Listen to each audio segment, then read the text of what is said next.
saya Adi Setiawan. Di sini kami akan mempresentasikan tentang problematik praktik keimanan di sekitar kita. Problematik praktik keimanan. Di dalam pengembangan teknologi informasi dan komunikasi terjadi kenaikan signifikan perilaku moral dan norma.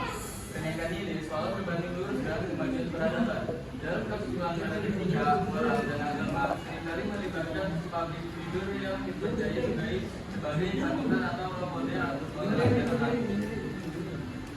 Perkembangan dunia global menyebabkan masyarakat terjebak dalam perilaku hedonis, yaitu pandangan hidup yang menganggap kebahagiaan didapat dan mencari kesenangan sebanyak-banyaknya dan melupakan hal-hal yang menyakitkan. Filosofi Yunani Frentidian yang menyatakan bahwa jika manusia akan bekerja seperti duniawi, beralasan karena jika Tuhan masih hidup dalam diri manusia, mereka tidak akan mengesampingkan Tuhan dalam kehidupan.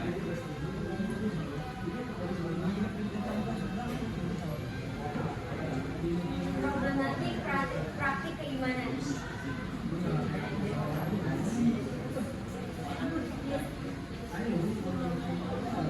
Mengkhawatirkan masyarakat yang terus hidup tanpa mengamalkan doktrin keagamaan. Degradasi moral yang semakin tajam di semua lini, pendidikan, sosial, budaya, politik, hukum, dan aspek kehidupan lainnya merupakan penyakit jasmani dan rohani. Hal ini menuntut masyarakat untuk kembali di dalam Tuhan.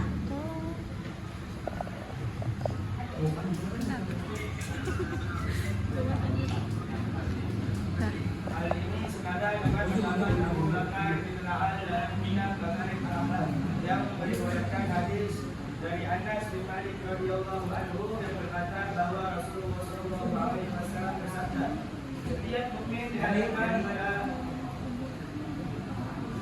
sama ujian, yaitu mukmin yang menghasilnya munafik yang berkhianat, mata yang menerangi nafsu yang memerintah, dan setan yang selalu menyesatkan dia.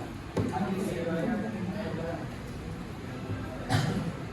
menurut argumentan penelaahan berdasarkan hadis tersebut, setidaknya ada 5 ujian keimanan yang dihadapi oleh orang-orang mukmin saat ini, yaitu: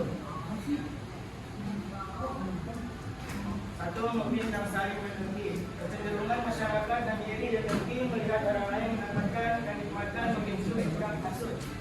Sikap hasud timbul dari kesombongan, khawatir ada orang lain yang lebih dekat. Seringkali diciptakan fitnah dan adu domba untuk mencantumkan mukmin lainnya. Contoh real dalam kehidupan saat ini, persaingan politik atau bisnis yang tidak sehat seringkali menimbulkan keinginan untuk mencantumkan lawan dengan cara yang tidak benar. 2. Kaum munafik yang membenci kaum mukmin.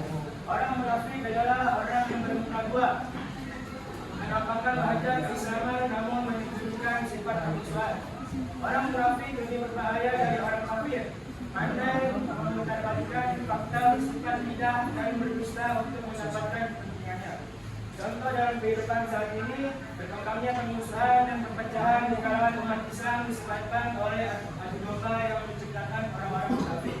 Golongan mukmin saling dibenturkan, menimbulkan permasalahan dan keresahan sosial. Kedua belah pihak dirugikan, sedangkan orang munafik bertepuk tangan dengan dan mengambil keuntungan. 3. Orang kafir yang memerangi kaum mukmin. Kaum kafir adalah golongan yang menentang perkara yang hak dan mendukung yang batil. Mereka saling menolong untuk memerangi kaum mukmin. Contoh kehidupan saat ini, perkembangan teknologi, informasi dan komunikasi menjadikan semakin populer di Indonesia inovatif dan kreatif. Mereka menciptakan berbagai aplikasi hiburan, game online dan lain-lain yang praktis dan mudah diakses. Namun tidak diimbangi dengan upaya menyaring dan menyeleksi penggunaannya agar tidak melanggar harga dan aturan agama. Wujud peran orang kafir terhadap orang mukmin adalah merosotkan kualitas iman seseorang, memudahkan teknologi dan melalaikan norma agama dari yang kecil hingga orang tua. Yang keempat, ilmu setan yang selalu menyesatkan. Ancaman yang setan bagi kaum muslim harus selalu diwaspadai. Budaya setan menguasai diri seorang mukmin dalam bentuk ketidakberdayaan mengendalikan diri, menahan amarah, mengendalikan nafsu, sifat takabur, pikir dalam bersedekah, dan sifat buruk lainnya. Contoh dalam kehidupan saat ini, tingginya angka kriminalitas dan tindakan pelanggaran hukum, baik hukum agama maupun hukum positif. Media massa setiap hari dihiasi berita tentang tindakan kejahatan, mulai dari kejahatan ringan, sedang, berat, hingga kekerasan dan pembunuhan. Setan menjadi pemenang karena berhasil menyesatkan manusia untuk melakukan hal-hal yang tercela dan dilarang oleh agama. Yang kelima, godaan hawa nafsu dari dalam diri setiap muslim. Nafsu adalah musuh yang paling berbahaya dalam diri setiap muslim.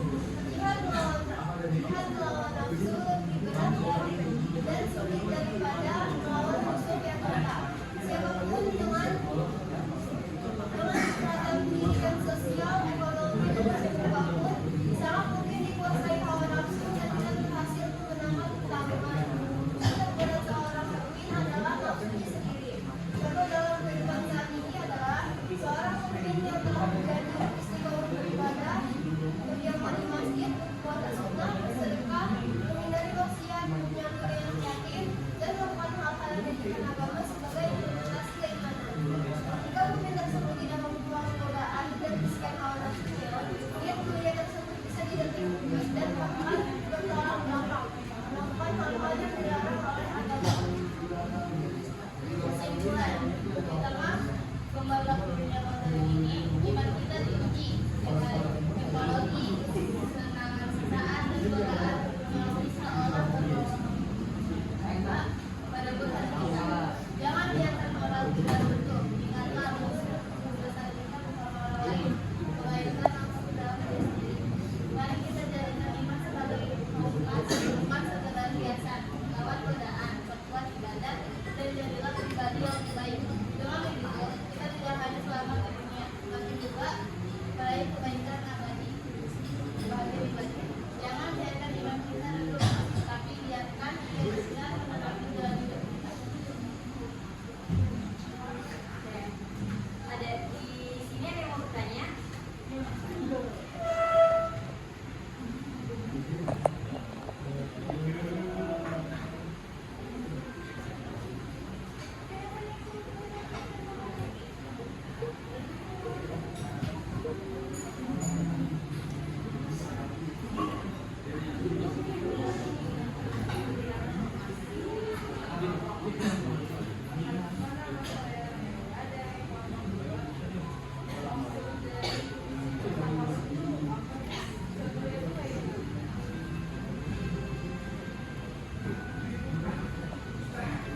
Ada lagi yang mau bertanya?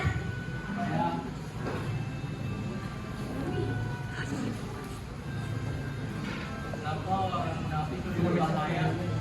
Oh ya, nama saya Imam dari kelompok 2. Bertanya, kenapa orang munafik lebih berbahaya daripada orang kafir? Jika yang dijawab,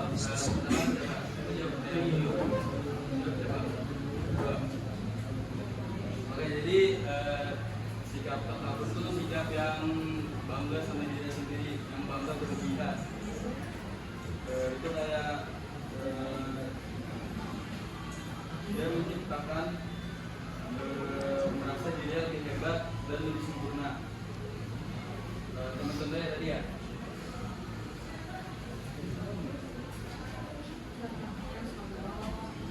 Contohnya tuh kayak sombong gitu.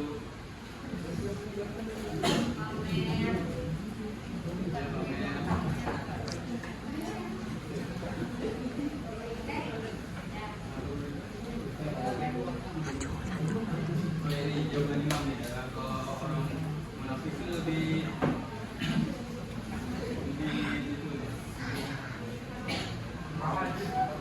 karena orang munafik itu lebih sering fitnah.